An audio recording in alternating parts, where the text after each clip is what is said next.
నిలబడి మోస్తున్న సమస్త జనులారా నాయకురండి ప్రభువైన యేసుక్రీస్తు మధ్యాహ్న కాల సమయంలో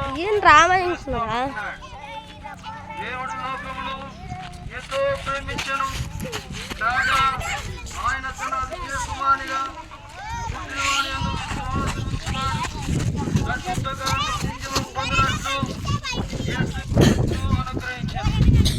ఏ భేదము లేదు, అందరూ పాపము చేసి దేవుడు అనుగ్రహిస్తూ మహిమను పరలోక రాజ్యమును పొందలేకపోతున్నారని ప్రభువైన యేసుక్రీస్తు వారు సెలవిచ్చుచున్నారు.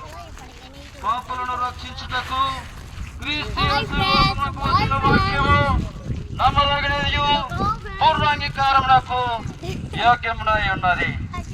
ప్రయాసపడి భారం మోస్తున్న సమస్త జనులారా నా యొద్దకు రండి ప్రభువైన యేసుక్రీస్తు వారు పిలుస్తూ ఉంటున్నారు. ప్రియుడా, సహోదరుడా, సహోదరి, ఈ మధ్యాహ్న కాల సమయంలో యేసుక్రీస్తు యొక్క ప్రేమను గురించి వెల్లడి చేస్తూ ఉంటున్నాడు. ఇది పరలోక సంగతులు. యేసుక్రీస్తు పరలోకం నుండి వినిపిస్తున్న ప్రేమ సందేశము ఈరోజు సెలవుగా ఉంటున్నది. అనగా ఆదివారం సెలవు. ఎందుకు? యేసుక్రీస్తు ఆయన మరణించి సమాధి చేయబడి తిరిగి లేచిన దినము. అందుకే కొన్ని గంటలు ప్రభు సన్నిధిలో ఆరాధించి యేసుక్రీస్తు యొక్క సువార్తను ప్రకటించుటకు మీ మధ్యకు పంపిస్తున్నాడు. కనుక మరి పాపులను రక్షించుటకు క్రీస్తు యేసు ఈ లోకమునకు వచ్చిన వాక్యము నమ్మదగినదియు పూర్ణాంగీకారమునకు యోగ్యమునై ఉంటున్నది. కనుక ముసలివారు, పెద్దవారు, వృద్ధులు, చిన్నపిల్లలు ఏ భేదము లేదు. అందరూ ఇటు రండి, ఇటు ఆయన దగ్గరికి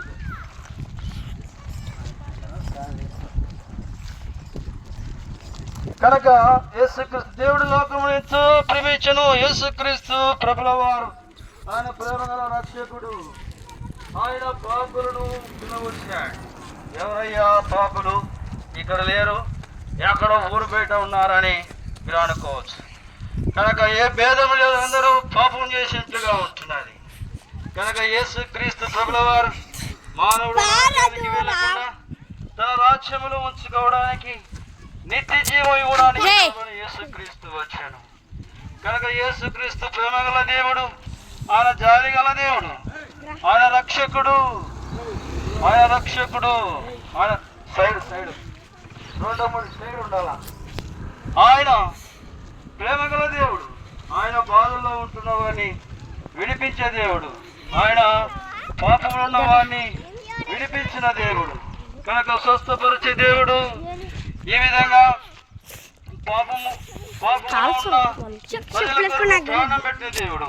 యేసనగా రక్షకుడు, క్రీస్తనగా అభిషక్తుడు.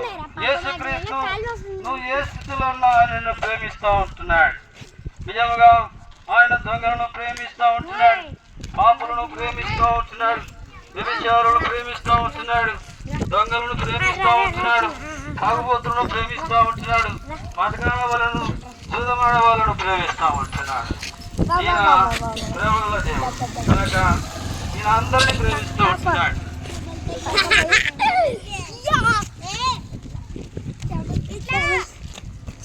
ఆ ఇంట్లో పోయి బైబిల్ ఇచ్చిరాపో, ఇంటికి పోండి, ఒకరి పోండి.